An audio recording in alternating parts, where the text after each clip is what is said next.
విజయవాడ పశ్చిమంలోని వైకాపా కార్యాలయం వద్ద ఘనంగా వైఎస్ఆర్ కాంగ్రెస్ పార్టీ 15వ ఆవిర్భావ దినోత్సవ వేడుకల్లో పాల్గొని జెండా ఆవిష్కరించి కేక్ కట్ చేసిన మాజీ మంత్రి పశ్చిమ ఇన్ఛార్జ్ వెల్లంపల్లి.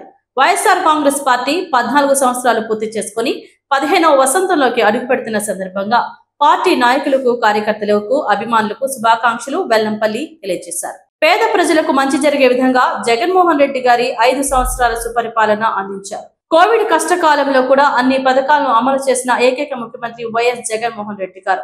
2024లో అధికారంలోకి వచ్చిన కూటమి ప్రభుత్వం ప్రజలకు మంచి చేయడానికి ఎక్కడ చొరవ చూపే పరిస్థితి లేదు. గతంలో జగన్మోహన్ రెడ్డి గారు అమ్మఒడి పథకంతో ప్రతి గడపలో ఒక విద్యార్థికి 15,000 రూపాయలు అందించారు. నేడు కూటమి ప్రభుత్వం అమ్మఒడి కూడా ఆపేసిన పరిస్థితి చూస్తున్నాం.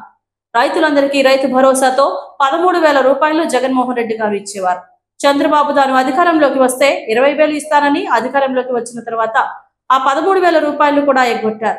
జగన్మోహన్ రెడ్డి గారి వల్లే ప్రభుత్వం పాఠశాలన్నీ ప్రైవేటు పాఠశాలలకు ధీటుగా రూపుదిద్దుకున్నాయి.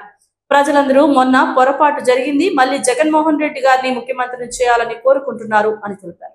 పార్టీ స్థాపించిన దగ్గర నుంచి ఇప్పటి వరకు జగన్మోహన్ రెడ్డి గారు అనేక కష్టాలను ఎదుర్కొనున్నారు.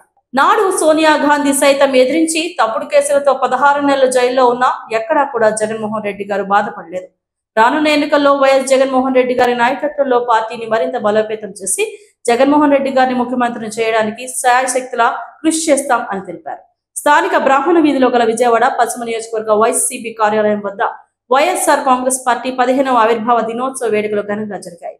ఈ కార్యక్రమంలో మాజీ మంత్రి, పశ్చిమ నియోజకవర్గ వైసీపీ ఇన్ఛార్జ్ వెల్లంపల్లి శ్రీనివాసరావు ముఖ్య అతిథిగా పాల్గొని ముందుగా దివంగత ముఖ్యమంత్రి మహానేత డాక్టర్ వైఎస్ రాజశేఖర రెడ్డి విగ్రహానికి పూలమాలలు వేసి నివాళులర్పించి పార్టీ జెండాను ఆవిష్కరించారు. అనంతరం కేక్ కట్ చేసి పార్టీ నాయకులకు, కార్యకర్తలకు శుభాకాంక్షలు తెలియజేశారు.